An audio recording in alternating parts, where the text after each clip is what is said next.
Welcome to the Jaguar King podcast. I'm your host, Armin. I talk everything Jaguars football, usually in tiers. So if you like anything Jaguars or like anything NFL related, please hit the subscribe button. Please hit the like button. It really helps my channel grow. And without further ado, this week's episode, we got the Cheeseheads. I have upset alert in the title of this video.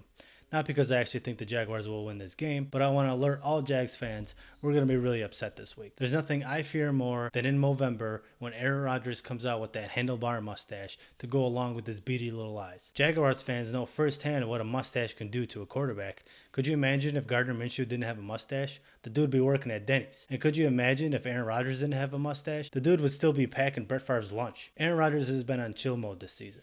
He's been way more relaxed in the media, and it's almost as if he doesn't give a shit about this season. He's a frequent guest on Pat McAfee's podcast, along with that cloud of smoke. Apparently, AJ Hawk doesn't think cigars do anything to your health. The Packers are 6-2, coming off a thrashing of the Gold Diggers. The Jaguars are 1-7, coming off their 7th straight loss. But we have our heads held a little higher because we didn't give up 30 points last week. In order to win this game, or at least make this loss tolerable, we need to call State Farm, frame Aaron Rodgers for insurance fraud, get him arrested. If he doesn't show up in the game, we got ourselves a chance. We've made average QBs look like they have a Hall of Fame resume. This week, we got a QB with an actual Hall of Fame resume. The dude might just start throwing with his left hand. Slap that on the resume. I don't think anyone else has that. First QB to win a game with a non-dominant hand. Check. I think Rodgers has a field day. He's just going to have all day in the pocket against his team. He's just going to let it rip. But Rodgers isn't the only ass clown we got to worry about this week. Davante Adams has been on a tear lately, and I'm sure he's more than happy to be playing one of the worst pass defenses in the NFL. And yes, I said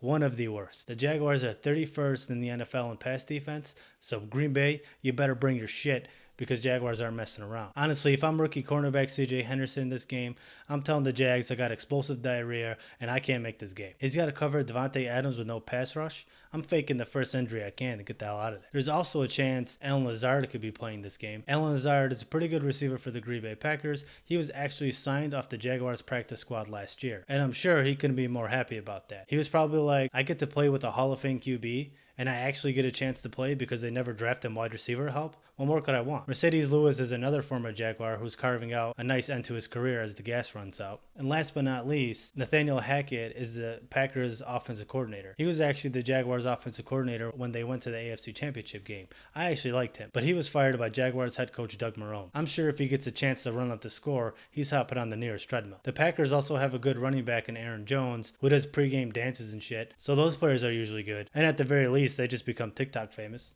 But if the Jaguars want to win this game, I think their best bet is to quadruple team Davante Adams and force the Packers to use their run game to try and beat us, which will probably work anyway. Now let's talk about how the Jaguars offense can make this loss less embarrassing. The first thing they need to do is run James Robinson. The Packers have the 12th ranked rush defense in the NFL, which doesn't sound too promising, but we need to resemble some sort of balance to beat this team. Plus, the more we use James Robinson and use the clock, the less time Aaron Rodgers has time to whip spirals to open targets in the middle of the field. This also takes pressure off Jake Luton, who's making his second career start. Two things I learned about Jake Luton. He's got a strong arm, and he cares about fashion. If there's a place where Jaguars see any glimmer of hope, is to attack this Packers pass defense. The Packers are ranked 21st in the NFL in pass defense. Last week versus the 49ers, Richie James caught 9 passes for 184 yards. Before that game, Richie James had as many catches as me and you. But one thing I noticed was Jake Luton was getting the ball quick out of his hands. While that's a good thing, sometimes it looked predetermined. So I could see the Packers sitting on those short routes to try and attack those quick passes. So hopefully some double moves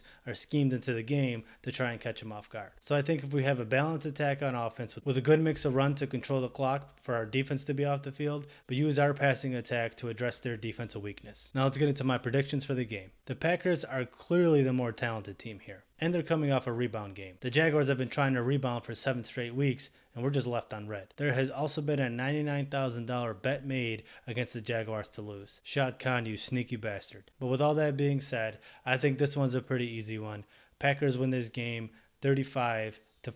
Thank you all for watching. Thank you for all those who have subscribed. Your support means a lot to me. Leave a comment down below on what you think the predictions are for this game. Does Jake Luton continue to play well like he did against the Texans, or does he come down to earth? Does Aaron Rodgers have a field day? Maybe we even see Jordan Love in the 4th quarter if this becomes a blowout. Let me know what you think of the game below. Don't forget to subscribe. Thank you for sticking around for my horse shit, and I'll see you for the recap.